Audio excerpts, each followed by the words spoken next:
de la diaspora. Je suppose que vous avez la possibilité d'échanger avec beaucoup d'autres Camerounais qui travaillent dans divers domaines depuis que vous êtes au Cameroun, sur la base de l'expérience que vous avez réalisée, des contacts que vous avez avec les gens. Est-ce qu'il y a des doléances particulières que vous souhaiteriez poser, je veux dire,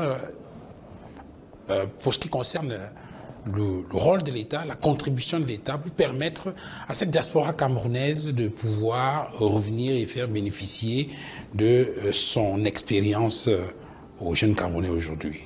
Est-ce qu'il y a des choses précises que vous demanderiez au gouvernement camerounais? Oui, je pense que déjà sur des aspects pratiques, c'est vrai que lorsque moi je viens ici, je suis invité spécial du gouvernement, mais pour mon pays c'est le Cameroun, mon cœur c'est le Cameroun, c'est pas les États-Unis, c'est pas la France, ce sont des pays, c'est pas Dubaï, c'est des pays qui m'ont adopté. Donc c'est vrai que de façon pratique, de façon simple, terre à terre, parce que vous êtes quelqu'un de très simple et très direct, oui, j'aimerais juste venir rentrer ici comme chez moi, comme mon pays, sans prendre un visa pour arriver dans mon pays. Ça, c'est, je pense, une doléance évidente pour quiconque de la diaspora. Ça faciliterait les choses. Voilà. Je pense que c'est l'une des doléances. Lorsque je discute, j'entends des gens de la diaspora discuter, c'est toujours autour de ces choses. En fait, pour nous, c'est un peu comme un traumatisme, en fait, parce que on part, on est à l'extérieur, comme moi je me trouve, à prendre la décision. Moi, je l'ai prise, j'avais 24 ans, lorsque le gouvernement français me propose d'être français. Et parlons justement des choix. Tout au long de cette émission, en vous écoutant, on a l'impression que l'un des messages forts que vous souhaitez lancer à la jeunesse, partager avec la jeunesse, c'est la capacité à discerner, la capacité à faire les choix. Quel est ce message de façon précise à la jeunesse camerounaise au moment où, justement, on célèbre cette jeunesse-là?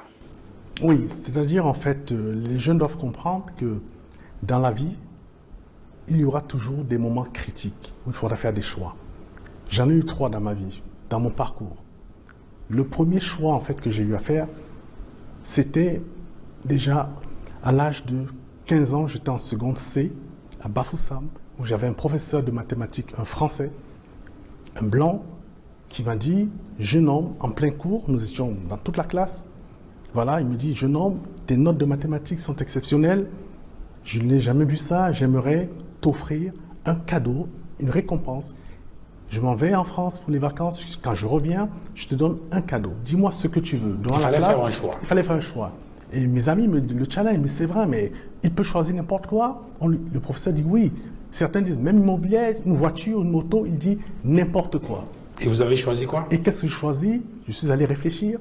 Je suis revenu de la classe et j'ai dit, monsieur, ce que j'aimerais, c'est une calculatrice Casio FX 82 à l'époque. Mon choix était une calculatrice, pas du matériel, pas une voiture. Qui aujourd'hui aurait disparu. Aurait disparu. J'ai eu le choix d'une calculatrice qui quelque part se retrouve dans mon cerveau, quelque part surtout dans tous mes travaux. Le deuxième choix que j'ai eu à faire, c'est lorsque j'ai eu justement à choisir ma nationalité, puisque je deviens premier prix d'invention et de l'innovation en France, et juste quelques jours après, même pas à peine une semaine, je reçois un courrier du ministère de l'Intérieur. Monsieur, voulez-vous, ce n'était même pas dans mon esprit, nous souhaitons que vous deveniez français. L'acceptez-vous? Parce que ça nous permettra de mieux encadrer, promouvoir, vous aider dans vos technologies. Je suis un gamin, 23-24 ans. Je suis confronté à cela. Qu'est-ce que je fais? Vous devez choisir entre la nationalité camerounaise et la nationalité française. En fait, moi, je ne savais même pas que je faisais un choix quelque part. Je savais simplement, oui, c'est un choix de cœur, c'est difficile.